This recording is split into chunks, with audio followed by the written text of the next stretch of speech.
El historiador de Indias, ya citado, hace notar el estado de relativo adelanto que encontraron en algunas tribus de Nicaragua los conquistadores.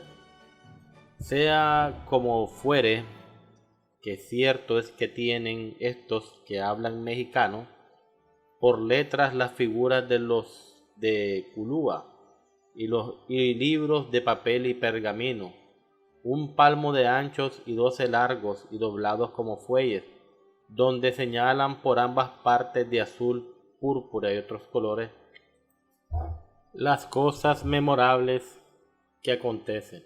Allí están pintadas sus leyes y ritos, se, que semejan mucho a los mexicanos, como lo pude ver quien cotejare lo de aquí con lo de México. Y en otro lugar se cita lo siguiente: los palacios y templos tienen grandes plazas y las plazas están cerradas de las casas de robles y tienen en medio de ella una casa para los plateros que a maravilla labran y vacían el oro. Esta condición aún hoy puede admirarse en los trabajos de orfebrería nicaragüense. Tales labores he mostrado yo a mis amigos europeos, que las han comparado con manufacturas de Tiffany o Froment Maurice. Escultores y pintores hay asimismo que, sin haber frecuentado nunca talleres ni museos, pues no han salido del país, producen obras que me han causado sorpresa y admiración. Así que actualmente decoran la Catedral de León bajo el cuidado del obispo Pereira. Ciertos indios fabrican utensilios de barro que no son inferiores a los que produce la alfarería peninsular de Andújar. Las tinajitas de allá alegran la vista y refrescan el agua en los estíos, como las españolas alcarrazas. La habilidad original y criolla se manifiesta en esteras y petates, en hamacas tejidas de fibra de la cabuya o de la pita, teñidas con los colores que extraen del mismo modo que los abuelos, colores que hacen rememorar como antes no sé cuál lápiz oriental evocara a un expresivo pintor francés con la comparación de un perroquet. Se hacen en los telares rebozos de hilo y de seda, semejantes a chales indios. Se labran en el duro hueso de un fruto de palmera el coyol, cortijas y pendientes que se dijeran de azabache. Y se descubre en las mentes una natural claridad de entendimiento y una facultad de asimilación que hacen que se aprendan con facilidad y acierto importadas industrias extranjeras. Los zapatos son famosos y podrían pasarlos de algunos fabricantes por los que en zapaterías sevillanas han llenado el gusto del coronado que tiene por nombre Eduardo VII. Aprovechando la riqueza de los bosques, que es extraordinaria, combinan los carpinteros y ebanistas piezas de exposición que son maravillosos mosaicos. Sorprenden las vivaces disposiciones mecánicas. El primer automóvil que haya llegado a la República fue el del presidente Zelaya. Con él fue un chauffeur francés. Al poco tiempo los buenos conductores se escaseaban, y hasta algo como un Charles Cross nicaragüense ha habido que haya experimentado allá un sistema de teléfono sin hilos mucho antes de las que hoy triunfantes tentativas de electricistas europeos. Me refiero al doctor Rosendo Rubí, que obtuvo en Washington una patente el año de 1900. Si el clima predispone para la fatiga y hay en él el tropical incentivo de la pereza, adelanta sin embargo la actividad artesana. Managua, León, Masaya, Granada, Rivas, Matagalpa son los centros principales de trabajo. Aunque las condiciones de vida del país son tan diversas de las que hacen levantar tantas protestas al obrero en naciones europeas y americanas, no ha dejado de sentirse por allá uno que otro vago soplo de espíritu socialista, mas no ha encontrado ambiente propicio en donde nadie puede morirse de hambre, ni hay vida de dominadores placeres. El nicaragüense es emprendedor y no hace falta en él el deseo de viajes y cierto anhelo de aventura y de voluntariado esfuerzo fuera de los límites de la patria. En toda la América Central existen ciudadanos de la tierra, de los lagos, que se distinguen en industrias y profesiones, algunos que han logrado realizar fortunas y no pocos que dan honra al terruño original.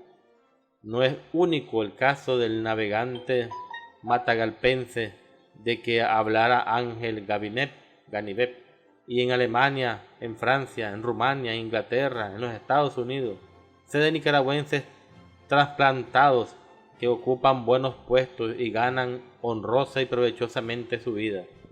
Recuerdo que siendo yo cónsul de Nicaragua en París, recibí un día la visita de un hombre en quien reconocí por el tipo al nicaragüense del pueblo. Me saludó jovial, con estas palabras más o menos. Cito: no le vengo a molestar ni a pedirle un solo centavo. Vengo a saludarle, porque es el cónsul de mi tierra. Acabo de llegar a Francia en un barco que viene de la China y en el cual soy marinero. Es probable que pronto me vaya a la India. Se despidió contento como entrara y se fue a gastar sus francos en la alegría de París, para luego seguir su destino errante por los mares. Número 4 o cuarto. Cuando llegaron los españoles a Nicaragua existía ya en los naturales cierta cultura intelectual, sin duda alguna reflejada de México. Cierto que en Guatemala, entre los quichés, había una civilización superior, mas los nicaragüenses no eran en verdad bárbaros, cuando Gomara señaló en ellos ciertos adelantos. Todo esto no obsta para la crueldad de los ritos, que como los mexicanos tenían su parte de antropofagia. De todas maneras, había libros y archivos que, según dice el historiador Gómez, fueron tomados por los españoles y quemados solemnemente en la plaza de Managua para el reverendo padre de Bobadilla en el año 1524. Bobadilla no hizo sino lo mismo que el obispo Zumarraga hiciera con los tesoros escritos de la capital de Moctezuma. No iban a América los conquistadores a civilizar, sino a ganar tierras y oro, y a la América Central le tocó la peor parte, entre aventureros de espada y frailes terribles. Se cita: los que atravesaron los mares, expresa el historiador citado, en frágiles naves para comer aventuras en tierras lejanas y desconocidas, fueron por lo regular, la escoria de la sociedad española, sobre la que, como es consiguiente, sobresalió alguna que otra mediana social, a quien las malas circunstancias arrojaron a nuestras playas. Lo más escogido fue a los virreinatos peruano y mexicano. Se cuenta tradicionalmente en Nicaragua que allá estuvo un hermano de Santa Teresa de Jesús, y fue él quien llevó la imagen que aún hoy se venera en el santuario de Nuestra Señora de la Concepción del Viejo. Pudiera suceder y quizás de él desciendan algunos de los Cepedas del país. Llegó también un Loyola, que no juzgó haya sido de sangre de San Ignacio, mas quien en realidad estuvo allá e hizo perdurable la obra de bien, pues si no era un santo, era un héroe, fue aquel fraile que en el Capitolio de Washington tiene estatua, y cuyo nombre brilla con singular luz entre los de los bienhechores de la humanidad, Fray Bartolomé de las Casas. La importada clerecía no fue, por cierto, modelo de virtudes evangélicas. Como todos los que llegaban, Aquellos tonsurados tenían el oro por mira. Así fue un sacerdote de Cristo el que tuvo la peregrina idea de descender por el cráter del volcán Masaya, creyendo que la lava fundida era el metal codiciado. Los religiosos no se preocupaban gran cosa ni de enseñar lo fundamental que se encuentra en el catecismo.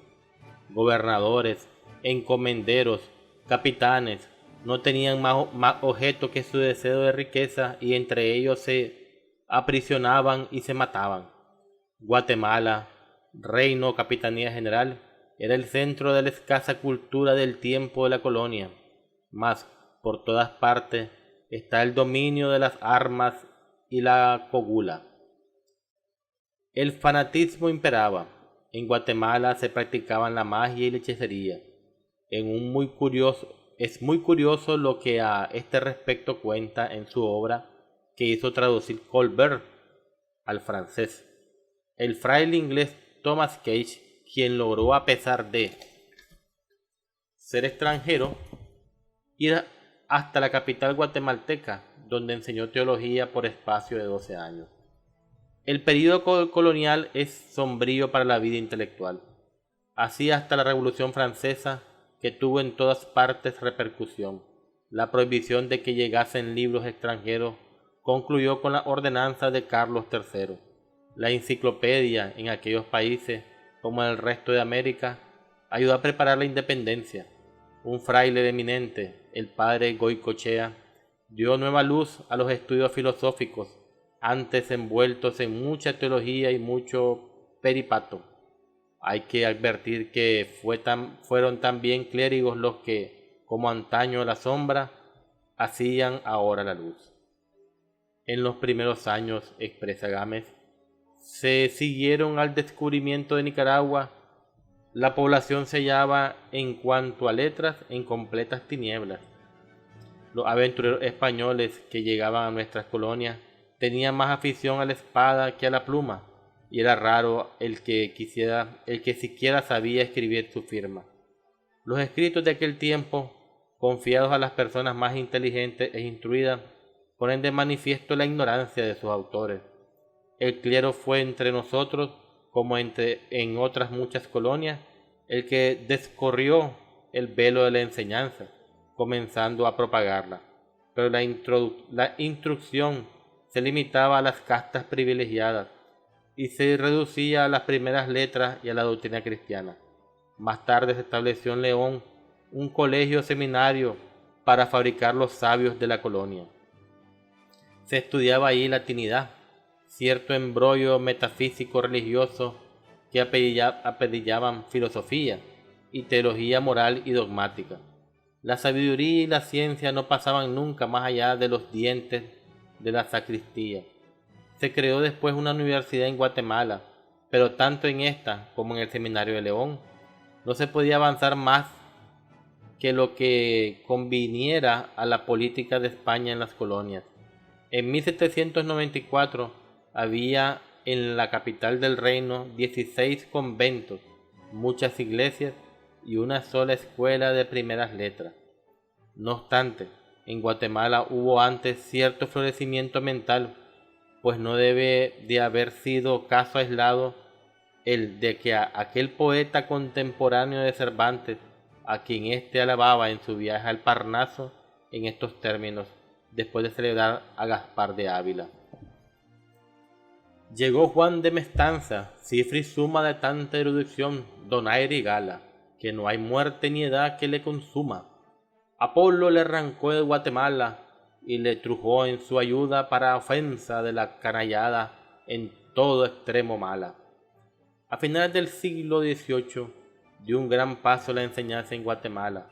Hubo un Flores que se adelantaba a Galvani y Balí en experimentos físicos sobre la electricidad, y a Fontana en las estatuas de cera para el estudio de la anatomía. En el país nicaragüense llegábamos a las vísperas de nuestra emancipación hablando melamente el idioma castellano, llena la cabeza de cuestiones teológicas y metafísicas, pero en lo demás tan pobres y atrasados como cuando Nicaragua fue a recibir a Gil González. Las ideas revolucionarias francesas, las doctrinas de las enciclopedias, fueron conocidas por la introducción de alguna obra y produjeron su efecto, a pesar de lo arraigado que estaba en los burgueses el espíritu colonial. En 1812, las Cortes de Cádiz elevaron a la categoría de universidad el antiguo Seminario Conciliar de León. Del foco guatemalteco llegan después las ideas puestas en circulación por pensadores como Valle, Molina, Barrundia. Ya en los albores de la independencia destaca en Nicaragua una figura prestigiosa, la de la Reinaga. Desde entonces, a las luchas de la colonia suceden las luchas que preceden a la formación de los estados, a la República Federal. Y en el año 1824, el bello país de Nicaragua, el paraíso de Mahoma, como le llamó Gage, se convirtió en un teatro de guerras civiles. Todo, claro está, en merma del adelanto y de la instrucción del pueblo. Y guerras y más guerras. Y en largos periodos, la única literatura que aparece es la violenta y declamatoria de los periódicos de combate. La libertad del pensamiento no existía. En 1825, el jefe de Estado Cerda ordena, entre otras cosas, retrocediendo a la época de la conquista, que no se escribiera por la prensa concepto alguno que no estuviera conforme con los preceptos católicos, y que se quemaran todos los libros prohibidos por la Iglesia. Más tarde, durante la administración Herrera, pudo bien verse en Nicaragua una vislumbre de progreso y de cultura, dado retrato moral de que aquel gobernante se lee en un antiguo periódico citado por Gámez. Desde muy joven se cita, desde muy joven los filósofos más profundos, los genios de la Francia, la historia antigua, su corazón noble se había incendiado en las naciones de gloria y libertad. Su cabeza activa y fecunda combinaba los grandes problemas de legislación y política. Su estudio privado, su trato íntimo con los dos grandes literatos honor de su país, habían desarrollado en él un carácter de empresa, un talento de gobierno, un tacto y un conocimiento de hombres y de los negocios. No sé a punto fijo en qué época fue introducida la imprenta en Nicaragua, mas el libro ha sido escaso, y de aquellos tiempos no conozco ninguno. El primer periódico oficial apareció en 1835, bajo la administración de Cepeda, con el título de Telégrafo de Nicaragüense. Luego figuraron varones de estudio a la par que hombres de política, Buitrago, Hermenegildo Cepeda, y se admirará a una personalidad interesante y valiosa, don Francisco Castellón, varón de viva inteligencia y de instrucción notable. En 1844 fue enviado como ministro a Europa, a fin de ver si era posible evitar las rudezas e imposiciones de Inglaterra a Nicaragua. En Londres no quisieron ni oírle. Luego fue a Francia. Gámez narra un curioso episodio de ese viaje, que merece copiarse íntegro.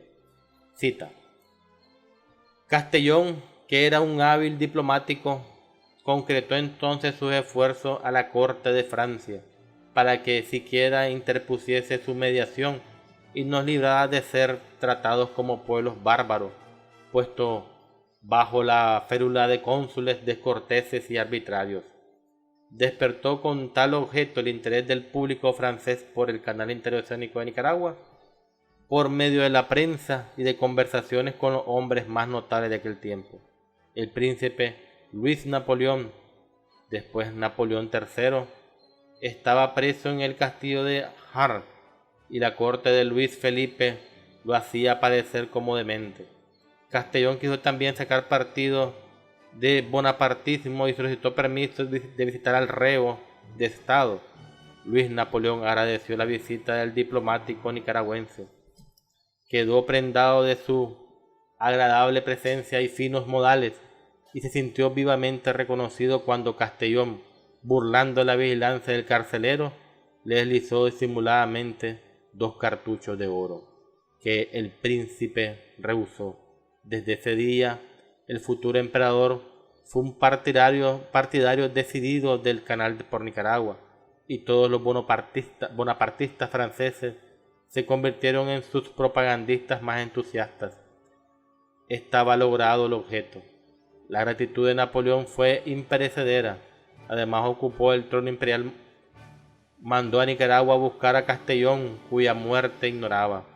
Pasó una pensión a su familia y más tarde, en 1867, estuvo en París educando a Jorge, hijo menor de don Francisco Castellón.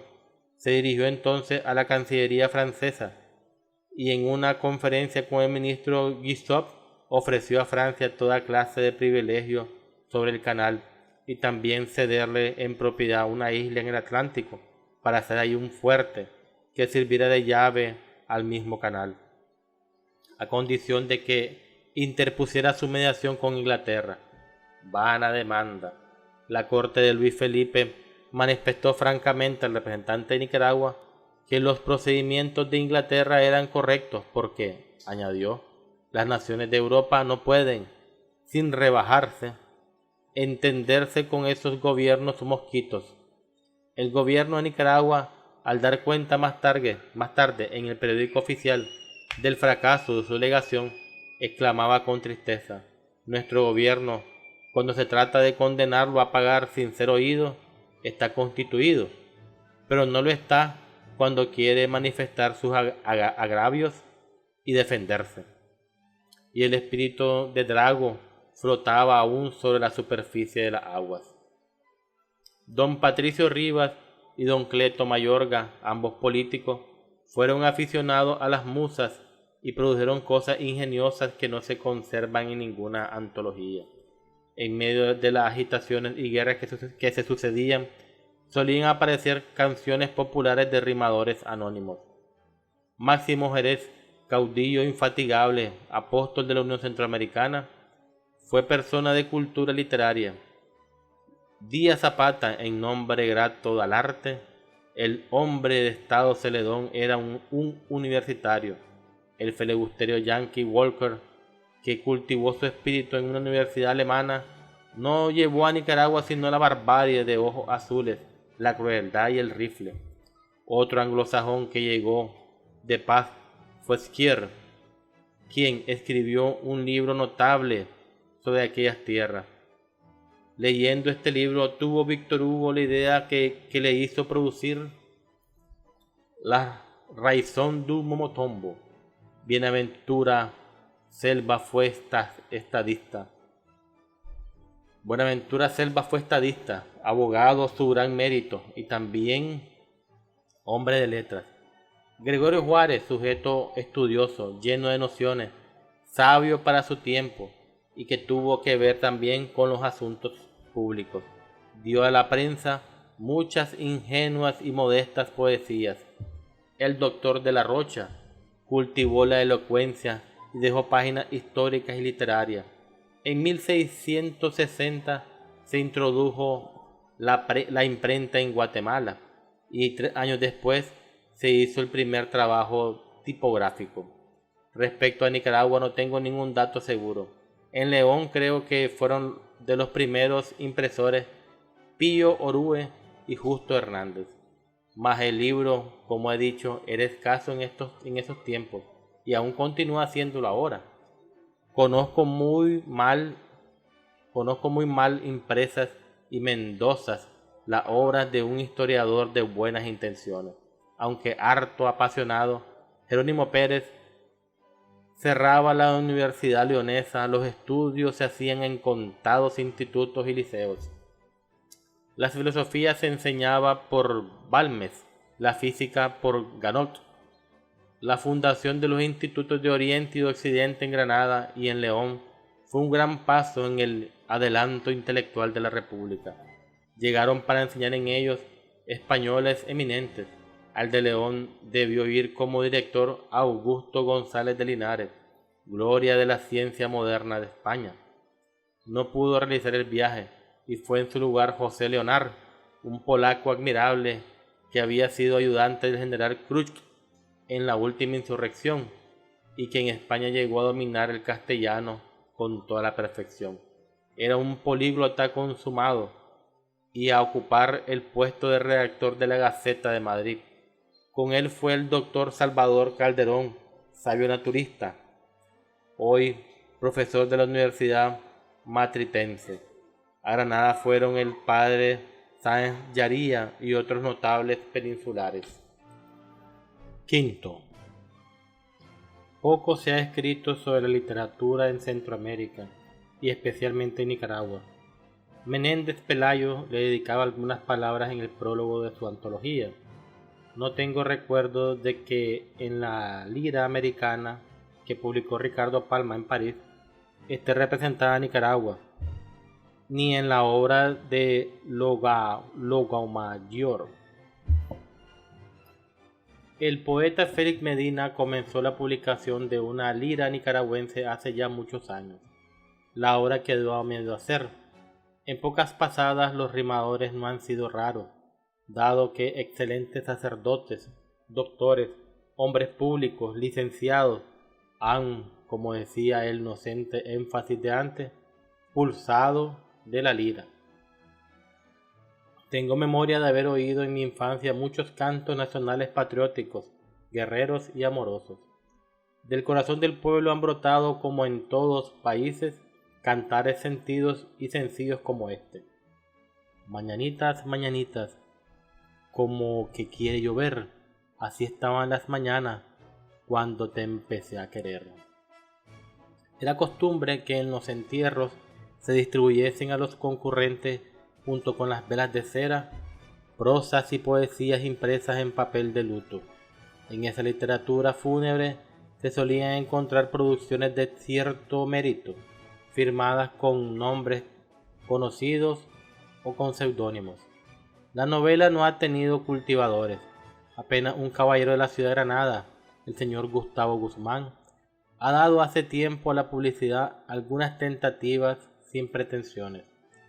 El historiador Gámez publicó también en 1878 un ensayo de novela, Amor y Constancia.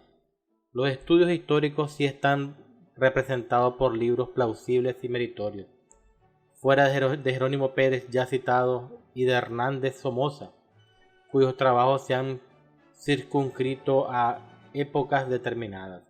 El país se enorgullece con la labor de Tomás Ayón y de José Gámez. Ayón fue un jurisconsulto eminente, que en los últimos años de su vida se dedicó a escribir la historia de Nicaragua sin más elementos que los historiadores de Indias, los historiadores guatemaltecos y lo poco de aquellos pobres archivos.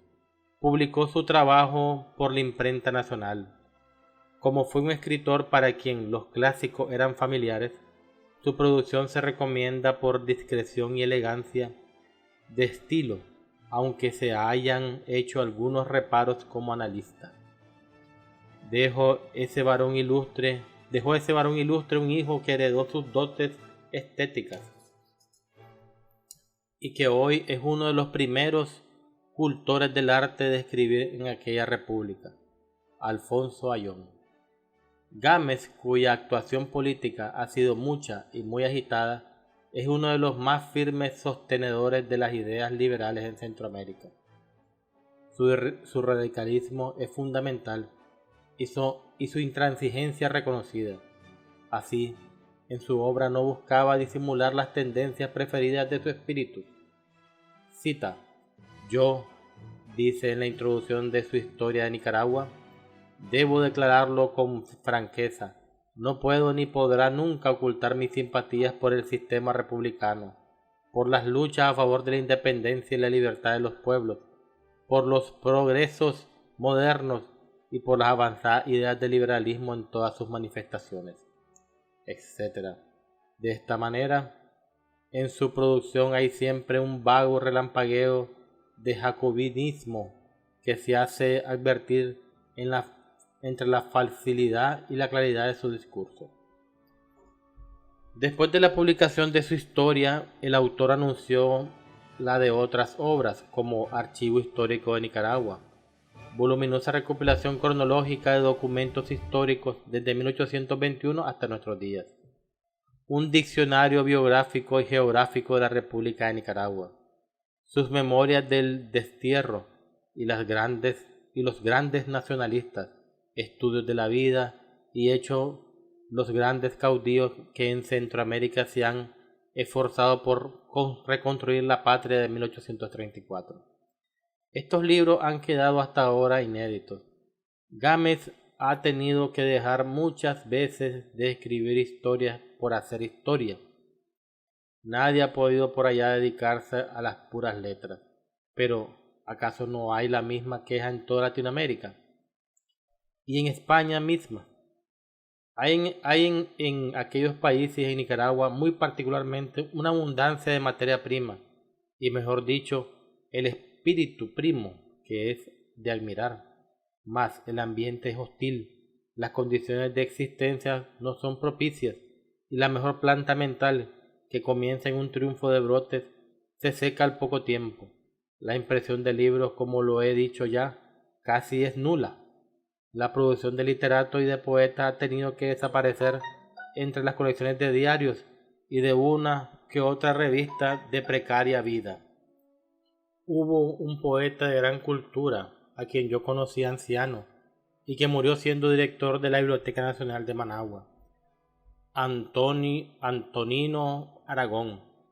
Había sido amigo de un famoso romántico español que recorrió casi toda la América, el montañés Fernando Velarde, autor de los Cantos del Nuevo Mundo. Aragón, lírico y sentimental, escribió buen número de poesías y no queda de él ni un solo volumen. Carmen Díaz, que poseyó lo que antes se llamaba inspiración, no dejó tampoco ni un libro. Lo propio Cesáreo Salinas, que rimó asuntos galantes y preciosos, y a quien, como a tantos otros, fue fatalmente destructor el medio en que su talento se desenvolviera. Nada queda de los pasados cultores de las letras, nada de Juárez, de Rocha, de Díaz, de Buitriago, nada de un delicado poeta, Manuel Cano, nada del fuerte talento de un Anselmo H. Rivas. Dos extranjeros de grata recordación contribuyeron a la cultura del país, impulsado y dando nueva vida al periodismo naciente. Un alemán, H. Gotel, y un italiano, Fabio Carnevallini. Este último dejó un solo volumen, la traducción de la obra del filibustero William Walker sobre su invasión a Nicaragua. Los padres jesuitas, durante su permanencia en la República, contribuyeron mucho a la difusión del amor a la humanidad en la juventud que atraían. En tiempo de ellos comenzaron a brillar inteligencias que más tarde serían glorias de la patria. Luis H. de Baile, una de las más finas, nobles y puras almas que me haya sido dado a conocer en mi vida. José Madrid, talento tan vigoroso como sagaz, y Román Mayorga Rivas, gallardo y elegante poeta. Comenzaron su educación de ciencia y belleza cuando estaba en el país de aquellos religiosos. De Baile es un médico y cirujano ilustre, digno de figuración y loa en cualquier parte del mundo, y que con el argentino Wilde fue de las primeras personalidades en el Congreso Médico Panamericano de La Habana. Luego ha figurado brillantemente en el Internacional de Budapest. Joven aún, goza toda la América Central de una autoridad indiscutible. Su carrera la hizo en París, donde conquistó por concurso el título de interno de hospitales, único en Centroamérica, y en donde Charcot, Richelieu, Penn y Guyot le estimularon, le demostraron su afecto, predijeron su porvenir de éxitos y de gloria. Discípulo ferviente de Pasteur, llevó a su patria las nuevas ideas, siendo considerado como el innovador de la medicina y la cirugía en Nicaragua. En medio de sus triunfos científicos, no ha podido echar en el olvido a las gracias divinas, y ha escrito y escribe de cuando en cuando artículos, estudios y delicados poemas, unos impregnados de aroma romántico, otros muy modernos y de técnica hábil, todos bellos de humanidad y de sinceridad. Madrid ocupa hoy uno de los primeros puestos en la política centroamericana. Abogado del gran mérito, es en todo un combativo, mas no ha sido tampoco infiel a las letras y tiene por publicar importantes estudios de historia patria, que han de ser dignos de un sólido y áureo talento. Mayorga Rivas estaba llamado a ser el fundador del periodismo a la moderna en Centroamérica, y en efecto dirige en San Salvador el primer diario de aquellas 5 repúblicas. No obstante, su antigua musa le acompaña siempre y suele, al amor de ella, formar en su jardín de lirismo muy lindos ramos de rosas de poesía. Hay que tener en cuenta que todos los escritores tienen necesariamente que ir a parar al terreno de las discusiones políticas. Los mejores cerebros se han gastado así. ¿Qué obras perdurables no habrían podido dejar un Carlos Selva, un Tiburcio G. Bonilla o un Rigoberto Cabezas en lo pasado, y no podría ser un Salvador Mendieta en lo presente? Cabezas fue a la acción y en ella dejó un nombre luminoso, otro ha arrojado su tinta al viento y al olvido. Modesto Barrios, un verdadero literato y un maestro de la palabra, se fatigó en vanas oposiciones y se refugió en la jurisprudencia y en el profesorado. Otro muy culto espíritu, Manuel Coronel Matus, ha ocupado altos puestos políticos y hoy dirige un diario y un instituto. Singular figura entre las gentes que escriben ha sido la de don Enrique Guzmán, miembro correspondiente de la Real Academia Española, el único miembro correspondiente de la Real Academia Española que haya existido en Nicaragua.